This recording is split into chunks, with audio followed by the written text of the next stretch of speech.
Good morning, children. Sairam. Today we'll continue with the grammar topic synthesis of sentences.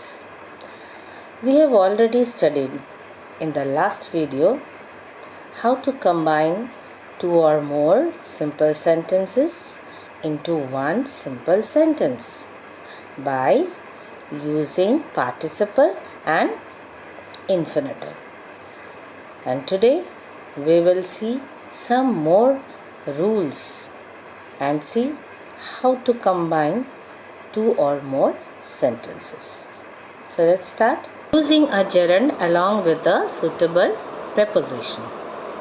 So a predicate, that is a finite verb, can be changed without any loss of meaning, not only to one of its non-finite forms, that is the present participle, the past participle and the infinitive, but also to its noun form, adjectival form or adverbial form. Only a few finite verbs will have all the three forms. In A, we learn how to use the participle, and in B exercise, how to use the infinitive. Here we shall learn how to use the noun. Only some verbs have noun forms, but the present participle of any verb can be used as a noun equivalent. Let's see the example. I went through his composition. I found it full of mistakes. Now combine into a simple sentence. How will you do? On examining the time order of the actions denoted by the verbs, we find found denotes the latter action. Hence, the second sentence need not be changed. The verb in the first sentence is went. It has no English noun form. Hence, use the gerund going. Place the appropriate preposition before the gerund and it becomes on going. Remove the subject I, as both the sentences have the same subject.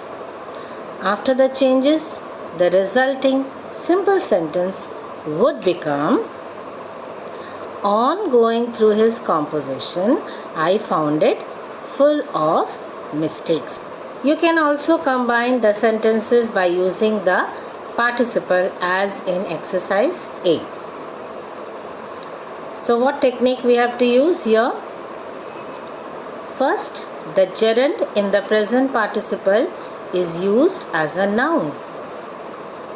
Then, the noun or gerund is used along with a suitable preposition. That is, on reading, on having, with courage, without justification, by doing, at the sight of, as a result of, because of, etc. The following are a few additional examples. Let us see these examples. He worked hard. He passed. How will you join them? By working hard, he passed. See here, by, right? Then, next sentence, he went to England. His father's wish was opposed to this. How it has to be joined? He went to England in opposition to his father's wish. Remember this. The son recovered. The father was very happy at the news. Yes, how will you join? The father was very happy at the news of his son's recovery. It rained heavily. Many houses have fallen. As a result of, that means because of or on account of the heavy rain, many houses have fallen. So these examples you have to remember, right? Now let us go to the activity. He was rude. He took no notice of it. How will you join? On being rude, he took no notice of it. It rained hard. The streets were flooded. So what will you write? As a result of heavy rain, the streets were flooded. I forgave his fault. That has not prevented him from repeating it. How to join this? My forgiving him his fault has not prevented him from repeating it. Okay? Now next sentence. He set traps every night. He cleared his house of rats. Join this sentence. It's very easy. Got it? By setting traps every night, he cleared his house of rats. She stood there for hours. She did not move. She did not speak. Join these sentences. Got it? She stood there for hours without moving or speaking. Only one finite verb. Stood. Right? He has a good record. It is impossible to suspect such a man. Join these two sentences. Got it? It is impossible to suspect a man with such a good record. He has stolen the purse. There is no doubt about it. So, there is no doubt about him having stolen the purse. He makes a lot of money. He buys horses. He sells horses. Come on, combine these sentences. He makes a lot of money by buying and selling horses. Next method of combining sentences into simple sentence. Using an adjectival phrase using a noun and a preposition. The combination can sometimes be made with the help of an adjectival phrase composed of a noun and the preposition of, with, in, etc. Now see the examples here. The lion is an animal. It has great strength. Now in the first sentence, you find the subject. It is talking about lion, right? In the second sentence, what do you find? It is talking about the quality, right? So, what type of animal it is? It has a great strength. Now, so what you can do, how can you join these two sentences? The second part of the sentence, it has great strength, this only you have to change. So, you have to remove the subject and the predicate, that is has, and only great strength you have to take. And what you will do? You will take the preposition of and join with the adjective phrase, right? So the sentence will be, the lion is an animal of great strength. Next sentence, the ant is a small creature. It is very intelligent. So second part of the sentence, this is qualifying sentence. So here this has to be changed. So it you will remove, is the verb you will remove, and then so what will you do? You will write of, okay, preposition of great intelligence. So you have to make necessary changes. That also you have to keep it in mind. The next sentence, he is a young man. He has a great sense of humor.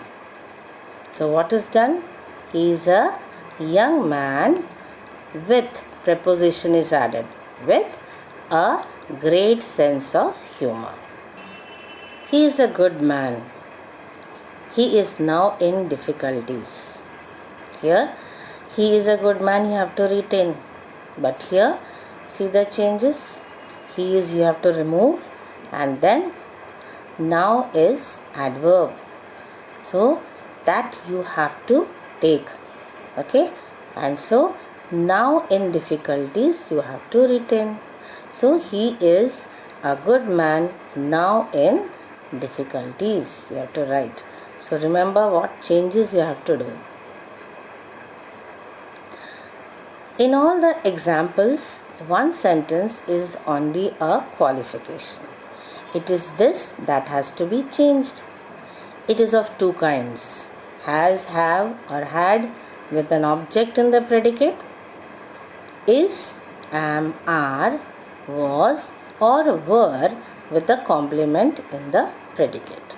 The technique of change would therefore be as follows: remove the subject and predicate in the qualifying sentence and substitute the appropriate preposition.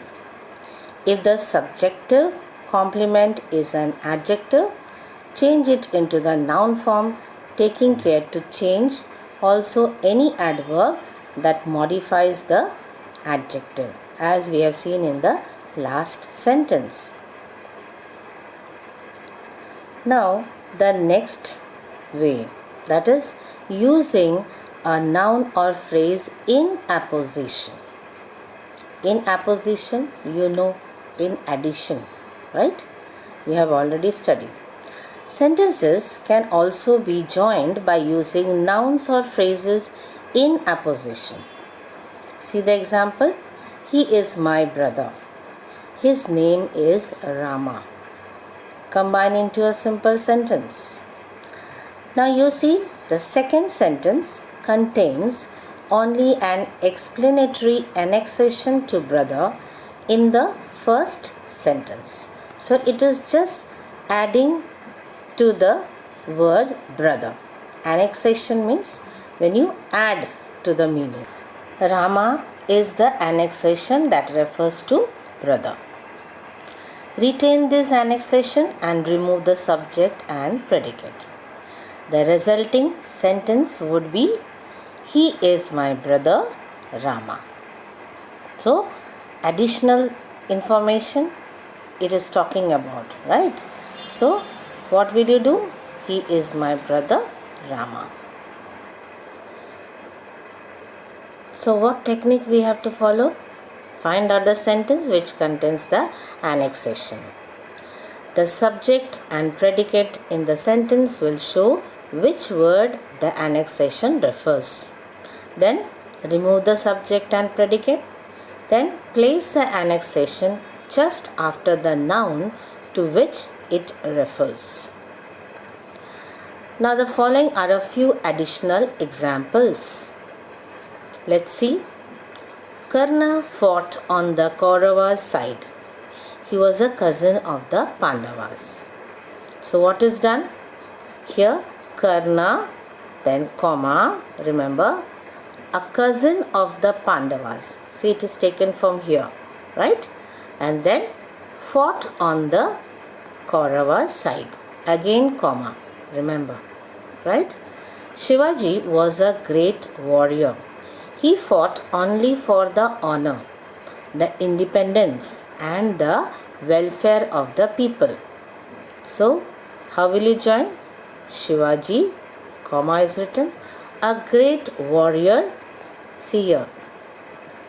Okay, here it is talking about Shivaji, a great warrior. So, here what do you find? Shivaji, comma, a great warrior, comma again, fought only for the honor, again comma, the independence and the welfare of his people. So here only one finite verb, fought, is there. So what you have to keep in mind?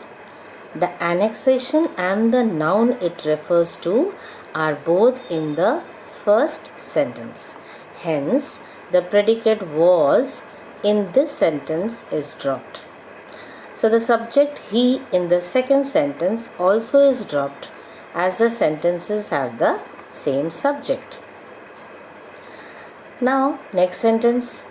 Tagore wrote the Gitanjali.